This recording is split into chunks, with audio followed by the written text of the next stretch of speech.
하나님의 말씀은 고린도전서 15장 51절에서 54절이 되겠습니다. 사도신 줄 알고 우리 함께 다 같이 말씀을 합독을 하겠습니다. 다 같이요. 보라, 내가 너희에게 비밀을 말하노니 우리가 다 잠잘 것이 아니요 마지막 나팔의 순식간에 호련히 다 변화되리니 나팔 소리가 나매 죽은 자들이 썩지 아니할 것으로 다시 살아나고 우리도 변화되리라. 이 썩을 것이 반드시 썩지 아니할 것을 입겠고 이 죽을 것이 죽지 아니함을 입으리로다. 이 썩을 것이 썩지 아니함을 입고 이 죽을 것이 죽지 아니함을 입을 때에는 사망을 삼키고 이기리라고 기록된 말씀이 이루어지리라. 아멘. 자, 성경을 보게 되면 비밀이라는 단어가 참 많이 나옵니다.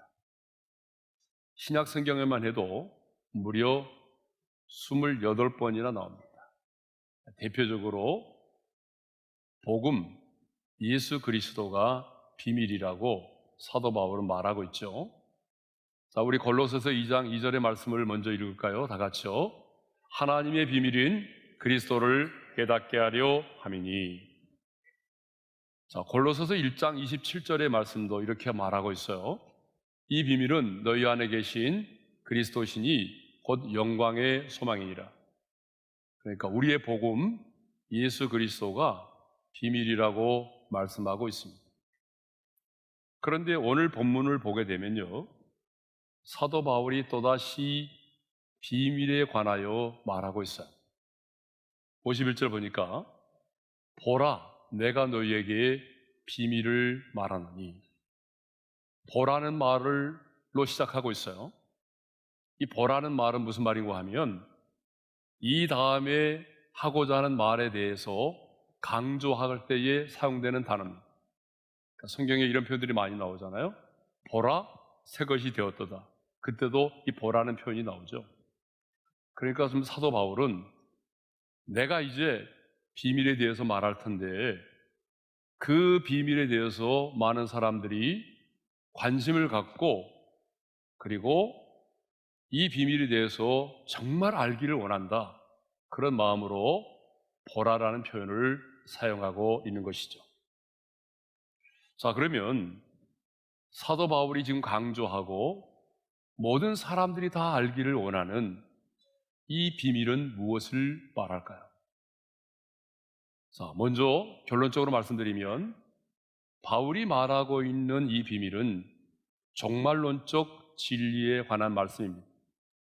그러면 이제 사도 바울이 말하고 있는 종말론적 진리인 이 비밀은 무엇을 의미할까요?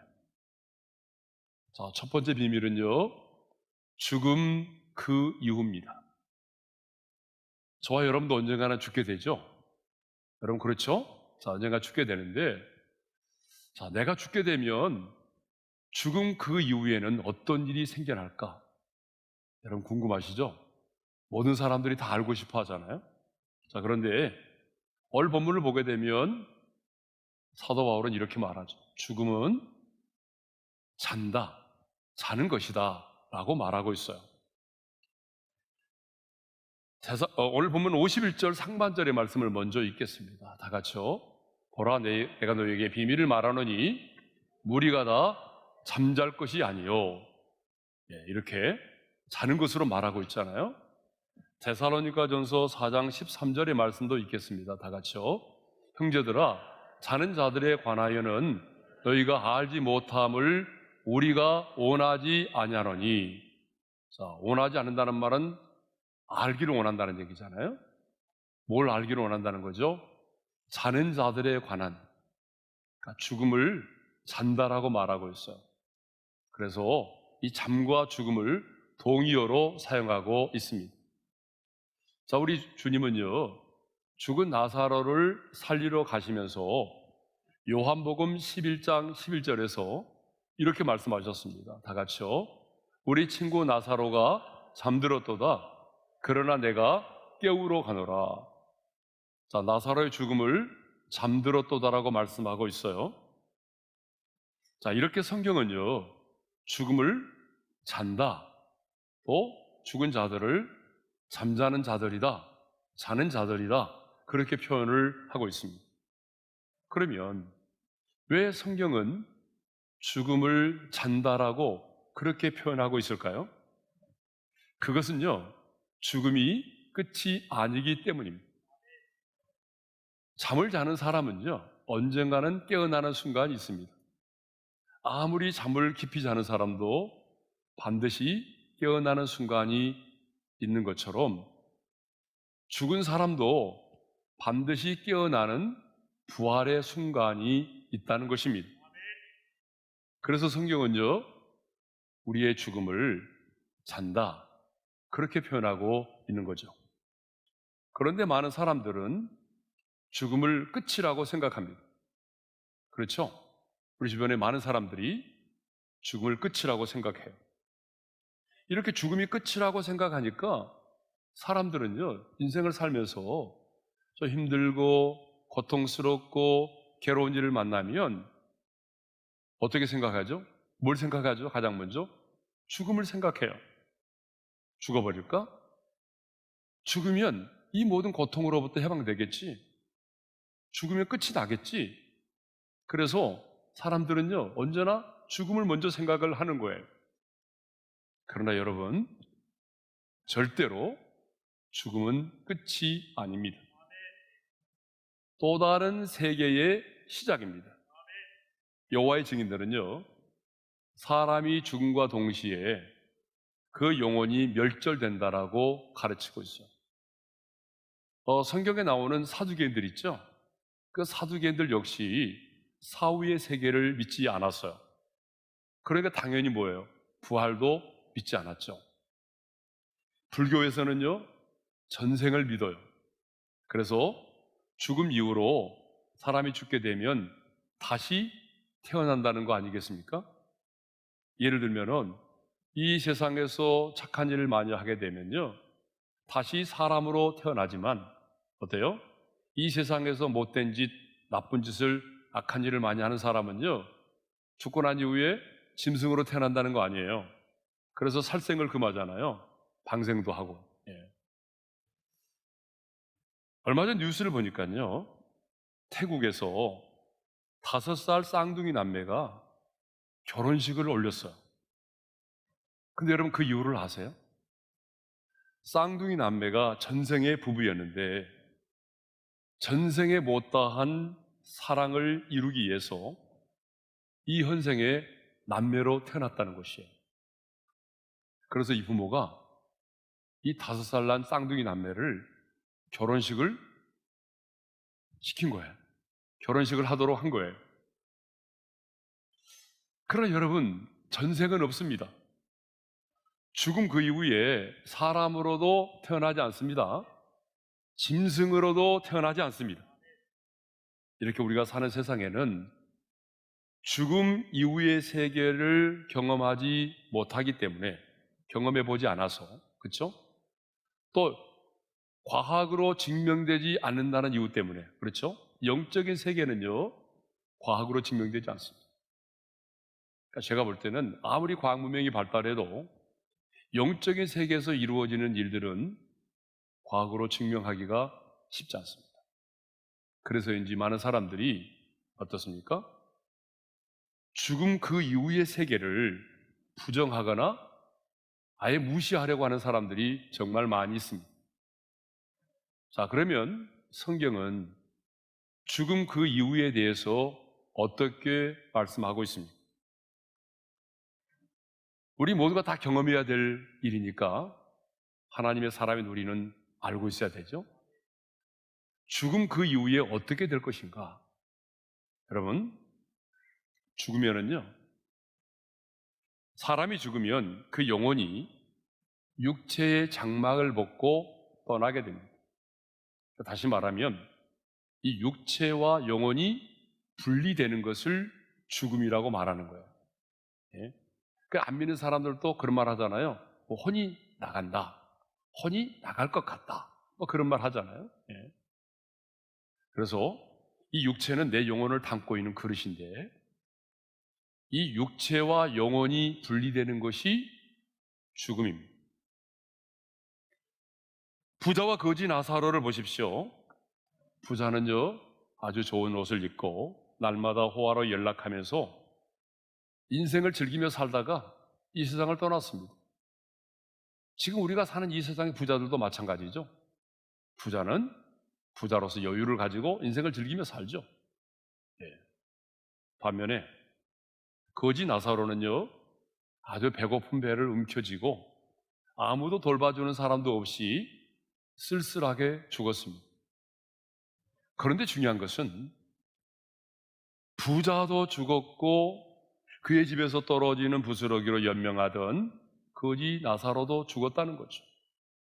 그런데 그 죽음의 배후에는 엄청난 일이 벌어지고 있었습니다. 그 가족들도 그 동네의 사람들도 알지 못하는, 보이지 않는 세계에서는, 죽음의 배후에서는 엄청난 일이 일어나고 있었다는 거죠. 거지 나사로가 이 세상을 떠나는 순간에는 어떤 일이 벌어졌죠? 천사가 기다렸다는 듯이 그의 영혼을 받들어서 아브라함의 품으로 인도를 했습니다. 여기 아브라함의 품은 천국을 말하죠. 부자는 죽었어요. 그런데 어떻게 됐죠? 그 영혼이 음부의 고통 중에 떨어졌어요. 여기서 말하는 음부는 뭐죠? 지옥을 말하는 거예요. 그러면 여러분, 지옥은 어떤 곳입니까? 꺼지지 않는 불과 고통이 있는 곳입니다. 그래서 음부의 고통 중에 떨어진 이 부자는요, 누가복음 16장 24절에 보게 되면 이렇게 외칩니다. 함께 읽겠습니다. 나를 긍휼히 여기사 나사로를 보내어 그 손가락 끝에 물을 찍어 내 혀를 서늘하게 하소서. 내가 이 불꽃 가운데서 괴로워하나이다. 그러니까 부자와 거지 나사로 두 사람 다 죽었는데 한 사람은 천국의 영광 가운데 있게 되고요, 또 한 사람은 지옥의 고통 가운데 있게 된 것입니다. 그렇습니다. 예수를 믿고 제사함을 받은 영혼은 천사의 인도를 받아서 아브라함의 품, 천국으로 들어가게 됩니다. 그렇지만 이 땅에 사는 동안에 제사함을 받지 못한 자, 자신의 죄의 문제를 해결받지 못한 자는 어떻게 되죠? 음부의 고통 중에 떨어지게 된다는 것이죠. 그러니까 천국과 지옥은요, 우리 영혼이 육체의 장막을 벗는 순간 곧바로 들어가는 곳이지, 어떤 사람들이 주장하는 것처럼 이 세상에서 배회하다가 가는 곳이 아닙니다. 그러면 우리 육체는 어떻게 될까요? 지금까지는 영혼에 관한 얘기를 했잖아요. 그러면 우리 육체는 어떻게 되죠? 자, 땅 속에 묻혀서 한 줌의 흙이 되겠죠. 요즘에는 화장을 많이 하니까 이제 화장터에서 한 줌의 재가 되겠죠. 그래서 우리 오린 비전 빌리지에 있는 마라나타 하늘정원에 낙골 땅에 이렇게 안치가 되겠죠. 그런데 그 죽은 육체도 말이죠, 우리 주님이 재림하시는 날에는 부활을 하게 된다는 거예요. 이것이 성경이 말하고 있는 죽음 그 이후의 비밀입니다. 죽음은 끝이 아닙니다. 여러분, 죽음은 멸절이 아닙니다. 죽음은 끝없이 배회하는 것이 아닙니다. 영원한 세계의 시작입니다. 자, 우리가 알아야 될 종말론적 진리에 대한 두 번째 비밀, 또 하나의 비밀은요, 주님이 재림하시는 그날에 모든 사람이 순식간에 다 홀연히 변화된다는 거예요. 자, 51절, 52절의 말씀을 읽겠습니다. 다 같이요. 마지막 나팔에 순식간에 홀연히 다 변화되리니 나팔 소리가 나매 죽은 자들이 썩지 아니할 것으로 다시 살아나고 우리도 변화되리라. 자, 여기 마지막 나팔 소리가 나오죠. 마지막 나팔, 이 마지막 나팔 소리는요, 영광스러운 우리 주님의 재림을 알리는 하나의 표징입니다. 그러니까 우리 예수님께서 이제 다시 이 땅 가운데 재림하시는 그날에, 영광스러운 그 나팔 소리가 울려 퍼지는 그날에 죽은 모든 사람들이, 아니 죽은 사람들만이 아니라 예수를 믿지 않고 죽은 사람들, 예수를 믿고 죽은 사람들, 예수를 믿지 않고 죽은 사람들, 그리고 이 땅에서 예수님의 재림을 맞이하는 성도들까지 모두가 한결같이 순식간에 홀연히 다 변화된다는 것입니다. 예수 믿는 사람만이 아니고 믿지 않은 사람까지 다 포함해서, 그래서 순식간에 홀연히 다 변화된다고 말씀하고 있습니다. 자, 여기서 변화된다는 것은 뭘 말하죠? 부활을 말하죠. 자, 그러면 예수님이 재림하시는 그날에 누가 가장 먼저 부활을 하게 되죠? 누가 먼저 가장 부활하게 될까요? 그리스도 안에서 죽은 자들이 가장 먼저 부활을 하게 됩니다. 자, 데살로니가전서 4장 16절의 말씀을 읽겠습니다. 다 같이요.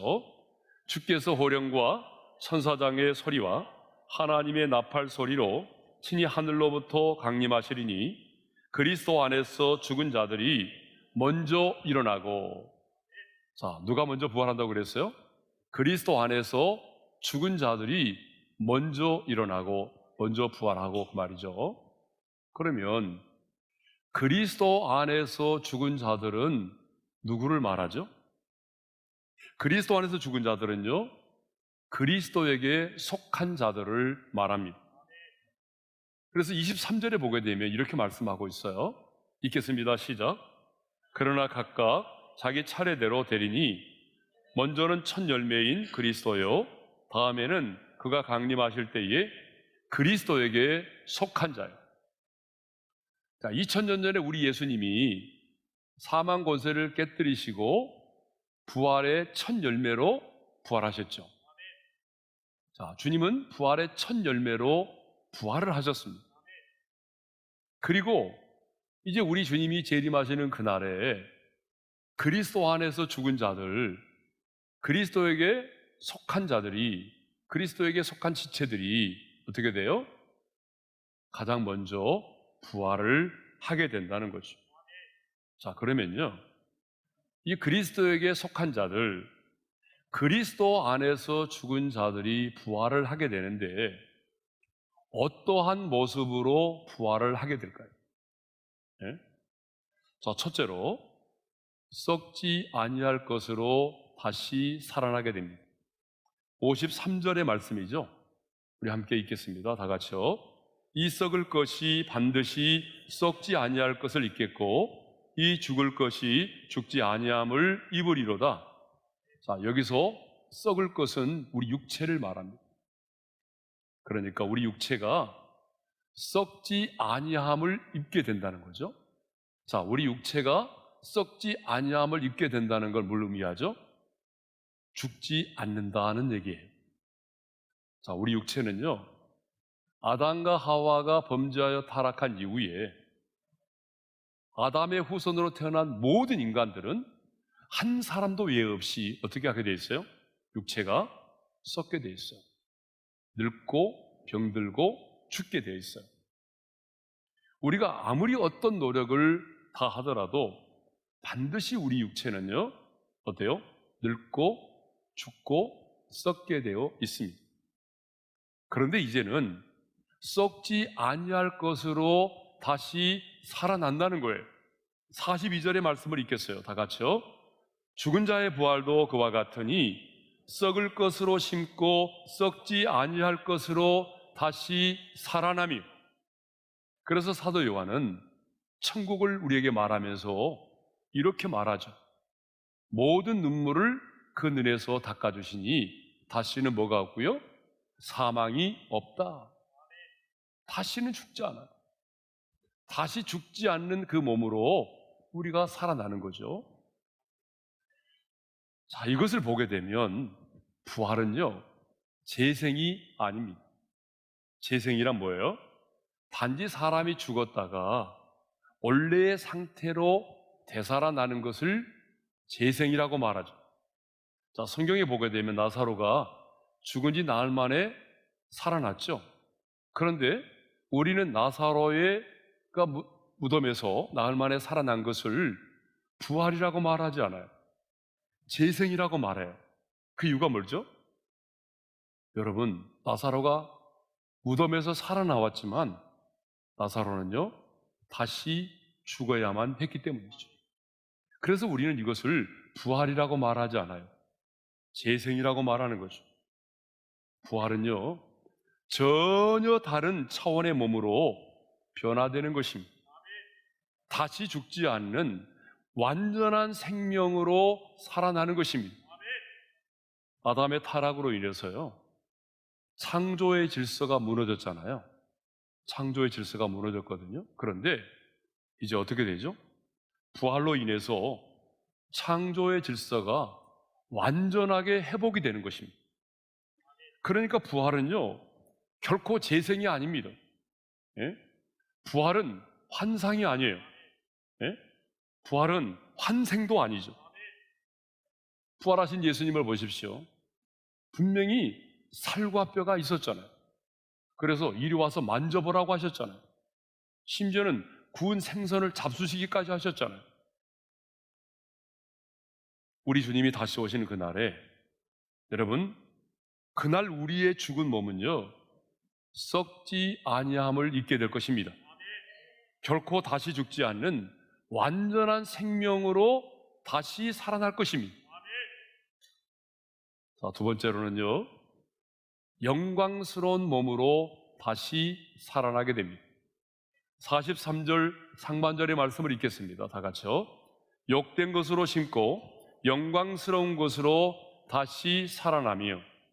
자, 여기 나오는 욕된 것의 헬라의 단어의 의미가 뭐냐면요, 불명예, 망신, 굴욕, 수치를 말하는 것입니다. 그러니까 아담의 타락 이후에 우리 인간은요, 욕된 것을 심으면서 살아왔습니다. 하나님을 영화롭게 하는 삶보다는요, 끊임없이 하나님의 이름을 욕되게 하고, 또 우리도 이 땅을 살아가면서 누군가로부터 망신을 당하기도 하고 수치를 당하면서 불명예를 얻으면서 살아가고 있어요. 지금도 뉴스에 보게 되면요, 얼마나 많은 사람들이 지난날의 학교의 폭력이라든지 부동산 투기라든지 이선이라든지 내로남불이라든지 이런 것들 때문에 얼마나 많은 사람들이 지금 불명예를 얻고 수치와 망신을 당하고 있습니다. 여러분, 모세도 마찬가지예요. 모세가 지도자 중에서 얼마나 훌륭하고 뛰어난 리더십을 가지고 있었던 그런 지도자였습니까? 그런 훌륭한 지도자였지만 광야를 거닐 때 보게 되면 이스라엘 백성들로부터 얼마나 많은 욕을 먹었는지 모릅니다. 이스라엘 백성들은 조금만 더 어려운 일을 당하면은 모세를 막 원망하면서 왜 우리를 이 광야에서 죽으려고 우리를 데리고 왔느냐 막 그러면서, 예? 얼마나 모세를 대적하고 원망했는지 몰라요. 예? 하나님의 마음에 합한 자였던 다윗도 이 세상을 살아가면서 얼마나 많은 사람들로 하여금 그 수치를 당하고 배신을 당하고 조롱을 당하면서 살아왔는지 모릅니다. 그런데 우리 주님이 다시 오시는 그날에 영광스러운 것으로 다시 살아난다고 그랬어요. 이 말은 무슨 말이냐면 영광의 형체를 입고 다시 살아나게 된다는 거죠. 그래서 사도 바울은요, 빌립보서 3장 21절에서 이렇게 말하고 있어요. 우리 함께 읽겠습니다. 다 같이요. 우리의 낮은 몸을 자기 영광의 몸의 형체와 같이 변하게 하시리라. 자, 우리 주님이 재림하시는 그날에 우리가 어떻게 된다는 거예요? 부활하신 예수님의 영광스러운 몸의 형체처럼 변하게 된다는 것이죠. 예? 자, 세 번째로는 어떻게 우리 몸이 다시 살아나죠? 자, 세 번째로는 강한 것으로 다시 살아난다는 거죠. 43절 하반절의 말씀을 읽겠습니다. 시작. 약한 것으로 심고 강한 것으로 다시 살아나며. 여기 약한 것은요, 아주 나약한 상태를 말해요. 그러니까 우리 몸이 얼마나 나약한지 몰라요. 여러분, 우리 몸이 강한 것 같지만요, 우리는 이 땅을 살아가면서 결코 질병으로부터 자유로울 수 없는 사람들이에요. 여러분, 그러지 않아요? 예? 우리를 괴롭히는 이 질병이 수를 셀 수 없을 만큼 많아요. 여러분, 그렇지 않아요? 병의 종류도 수를 셀 수 없을 만큼 많아요. 예? 인간의 의학으로도 알 수 없는 병도 많아요. 예? 대형병원에 가보세요. 지금 밀려드는 환자 때문에 입원실이 없어요. 예? 얼마나 우리 인간들이 질병으로 인해서 고통을 당하면서 살아가는지 몰라요. 지금 코로나19 바이러스 때문에 전 세계 많은 사람들이 고통 가운데 있습니다. 근데 이 코로나19 바이러스 눈에 보입니까? 우리 눈에 보이지 않아요. 예? 어느 정도 크기예요. 사람 머리카락의 굵기에 500분의 1밖에 안 되는, 정말 우리 눈에 보이지도 않는 그 작은 바이러스 하나를 이겨내지 못해서 지금 얼마나 많은 사람들이 고통을 당하고 있습니까? 예? 1억 3천만 명의 사람들이요, 감염이 됐어요. 그리고 이 코로나19 바이러스로 인해서 280만 명의 사람들이 죽었다고요. 자, 이것을 보게 되면 우리 인간이요, 참 강한 것 같지만 이렇게 눈에 보이지 않은 바이러스 하나를 이겨내지 못할 만큼 나약한 존재입니다.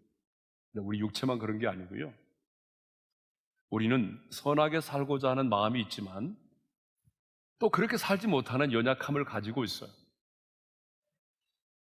여러분, 아무리 약하게 사는 사람도 마음에 한 번쯤은 이런 생각을 해보잖아요.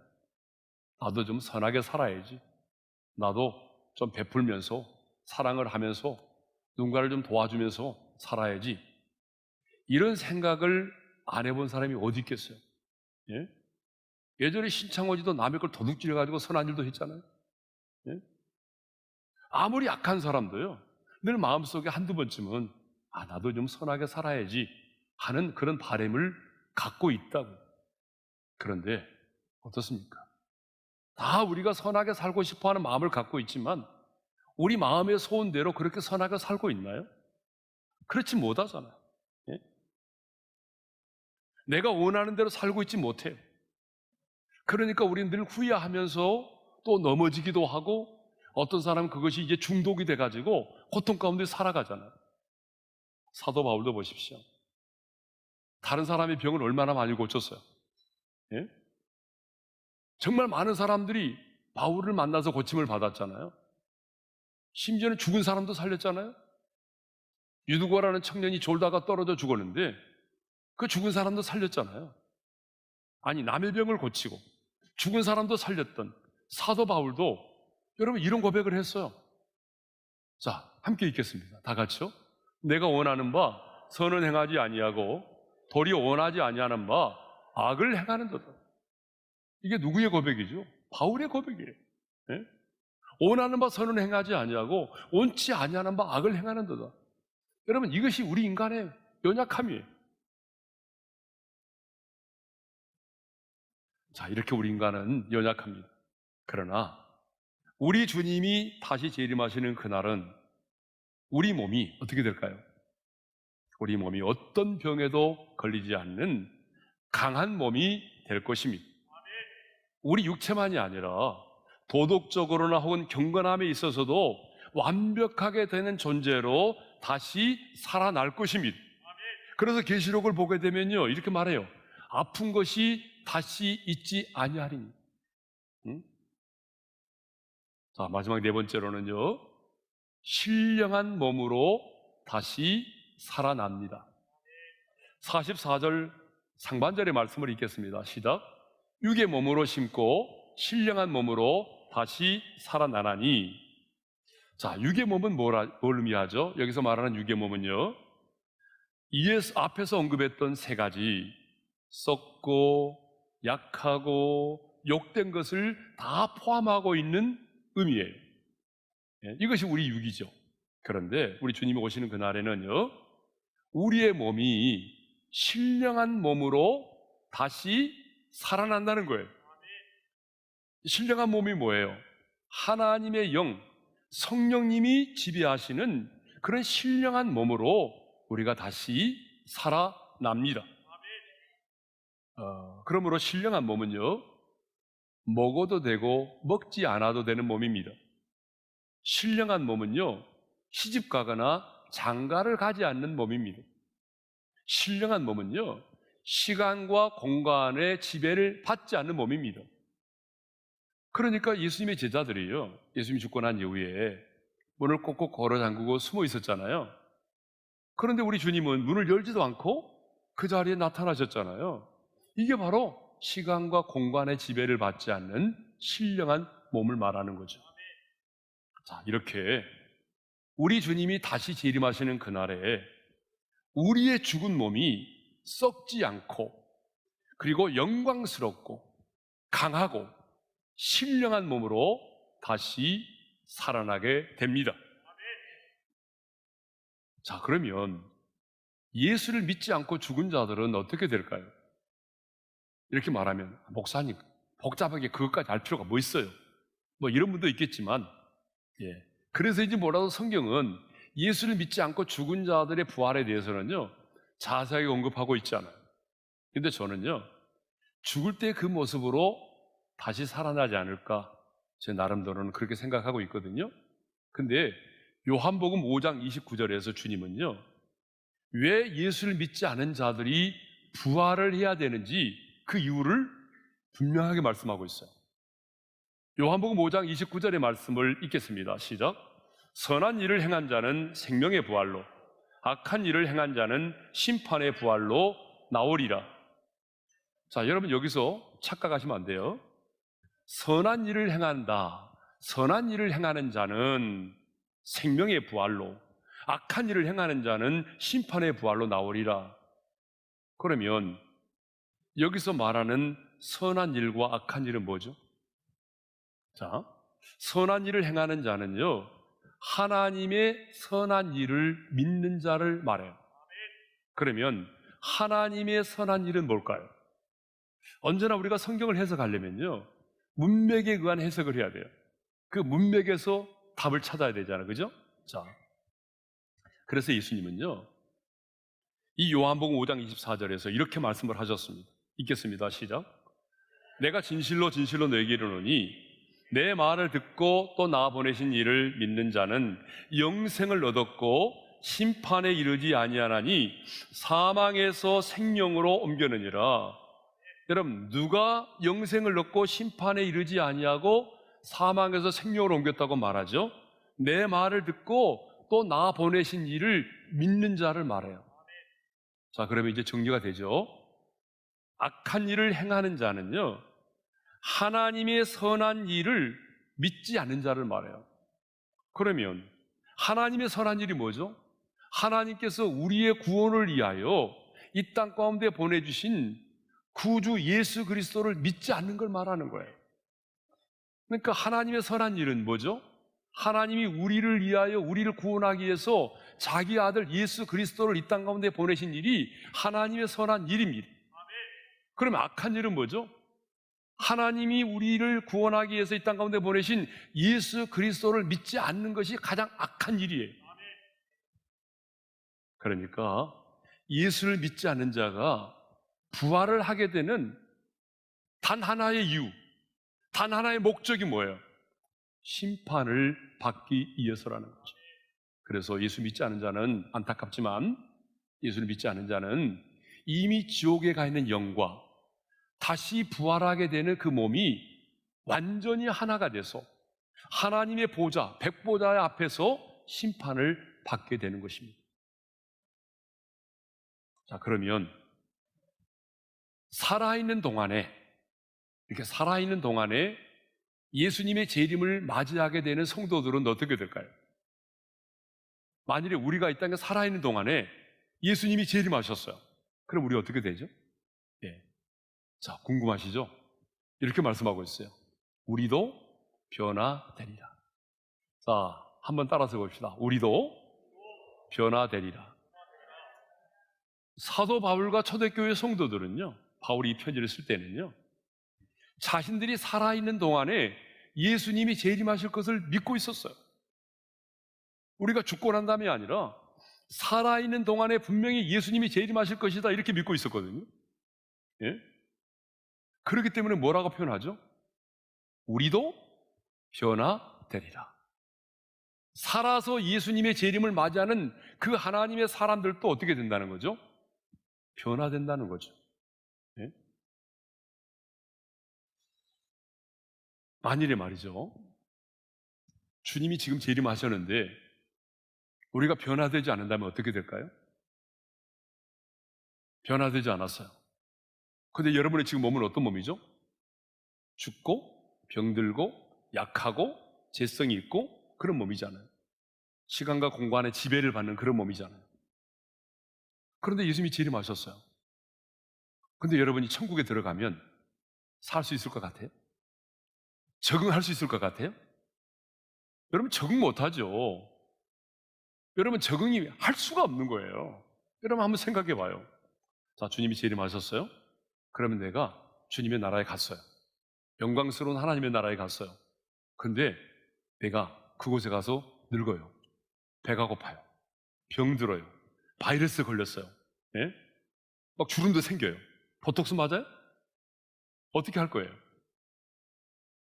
우리 안에 또 재성이 남아있어요. 재성이 남아있어서 누군가를 보면 막 미워요. 싫어요. 화나요. 싸워요. 여러분, 천국이라고 말할 수 있어요?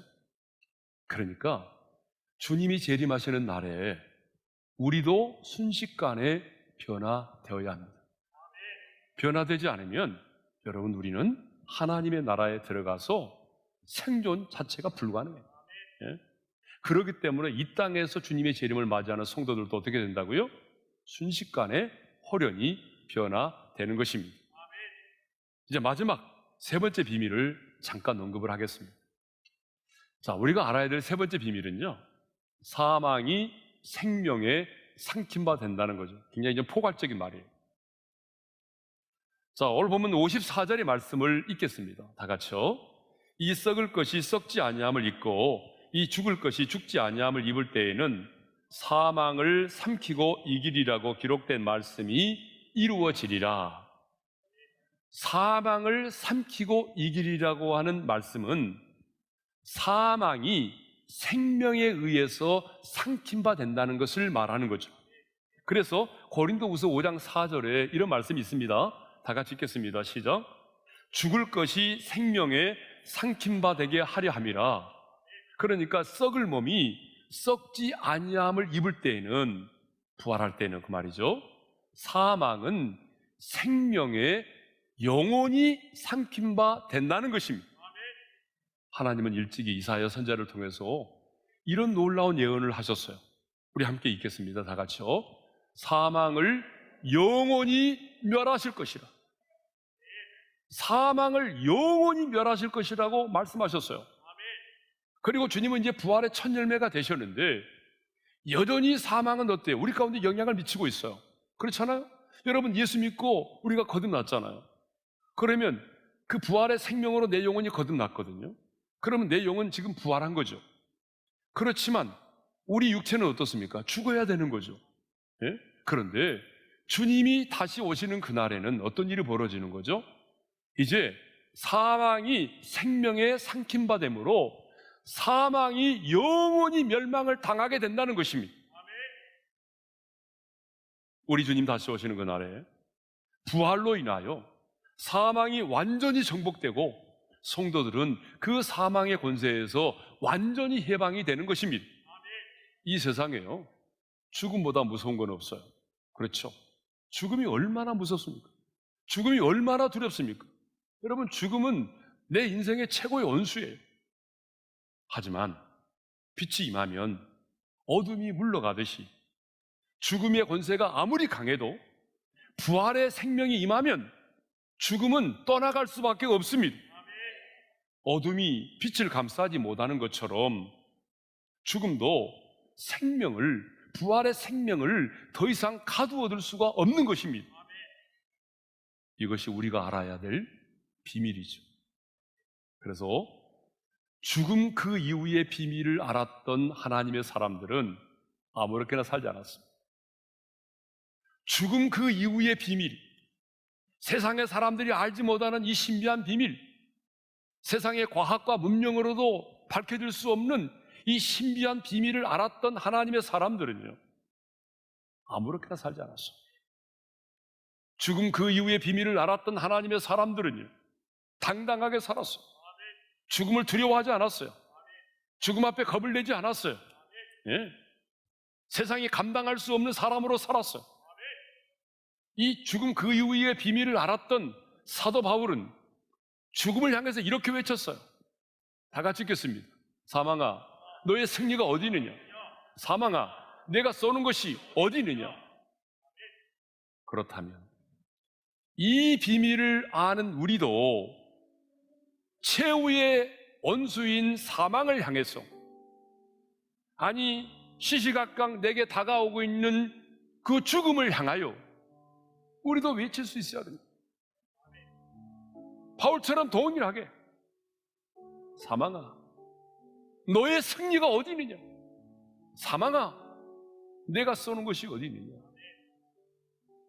여러분, 이 말씀을 듣는 사랑하는 모든 성도들이 죽음 그 이후의 비밀을 알아서 우리에게 다가오는 죽음을 향하여 이렇게 당당하게 외칠 수 있기를 바랍니다.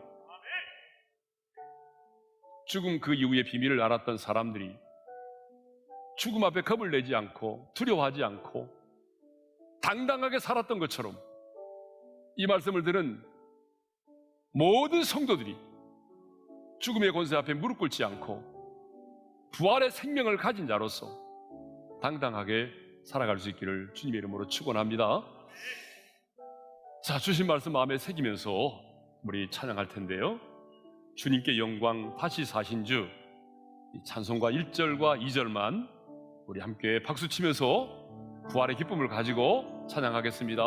주님께 영광 다시 사신 주, 사망 권세 모두 이기시었네. 신호 잃은 천사 돌을 옮겼고 누우셨던 곳은 비어 있었네. 주님께 영광 다시 사신 주, 사망 권세 모두 이기시었네. 부활의 주님, 부활의 주님 나타나시사 두려움과 의심 물리치셨네. 주의 고행 기뻐 찬송하여라. 다시 사신 주님, 죽음 이겼네. 주님께 영광 다시 사신 주, 사망 권세 모두 이기시었네. 자, 우리 한번 눈을 감고 주신 말씀 마음에 새기면서 기도합시다. 오늘은 우리 주님께서 사망의 권세를 깨뜨리시고 부활하신 날입니다. 우리 인생의 최후의 원수인 죽음이 정복된 날입니다. 오늘 이 부활주일에 우리는 하나님께서 우리에게 말씀하시는 죽음 그 이후의 비밀에 대해서 들었습니다. 세상의 과학으로 증명될 수 없고 누구도 경험하지 못한 죽음 그 이후의 비밀, 하나님께서 우리에게 깨닫게 해주셨습니다.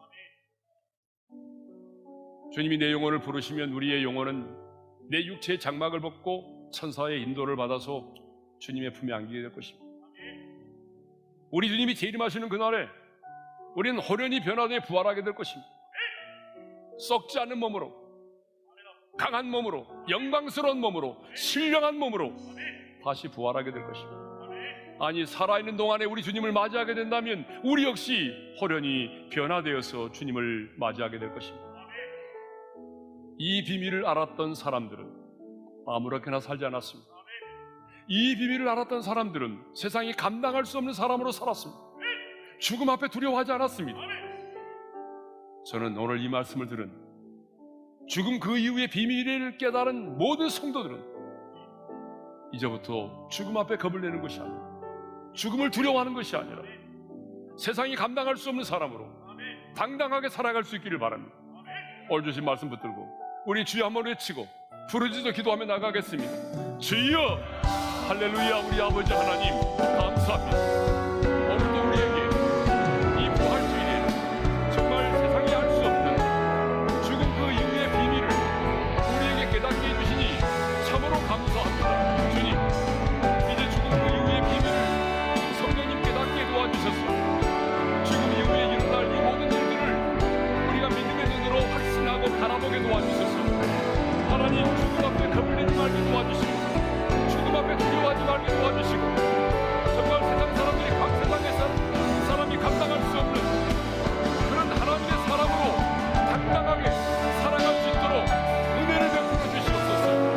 하나님, 부활의 소망을 가진 자로서 부활의 확신을 가지고 하나님, 우리의 최후의 원수 앞에, 죽음이라는 최후의 원수 앞에 하나님이여, 사망아 내가 이룬 것이 어디 있느냐, 사망아 내가 쏘는 것이 어디 있느냐 당당하게 외치면서 우리의 인생의 죽음을 맞이할 수 있도록 은총을 베풀어 주시옵소서. 죽음 앞에 겁을 내는 어리석은 자 하나님, 그런 자가 되지 않도록 도와주시옵소서. 주님, 사망의 권세를 깨뜨리시고 부활의 첫 열매로 부활하셨습니다. 이 부활주일에 우리로 하여금 죽음 그 이후의 비밀을 깨닫게 해주시니 감사합니다. 성령 하나님, 우리 모두를 이 진리 가운데로 인도해 주셔서 죽음 그 이후의 비밀을 깨달아 알게 하여 주옵소서. 그래서 사도 바울처럼, 초대교회 성도들처럼 세상이 감당할 수 없는 사람들로 살아가게 도와주시고 우리 앞에 다가오는 죽음 앞에 겁을 내지 말게 도와주시고 죽음의 권세 앞에 무릎 꿇지 않도록 도와주시고 당당하게 부활의 생명을 가진 자로 살아가게 하여 주옵소서. 이제는 사망 권세를 깨뜨리고 부활하신 우리 주 예수 그리스도의 은혜와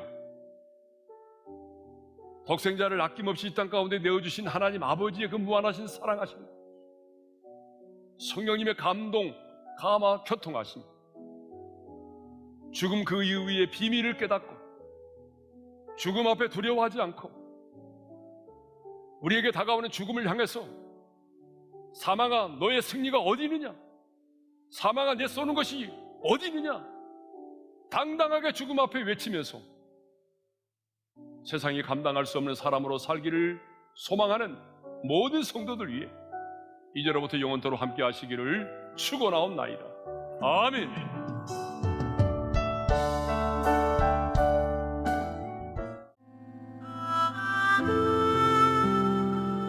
지금은 미디어 선교를 위한 헌금 시간입니다. 이 예배를 통해 삶 가운데 은혜와 회복이 충만하시길 간절히 기도합니다.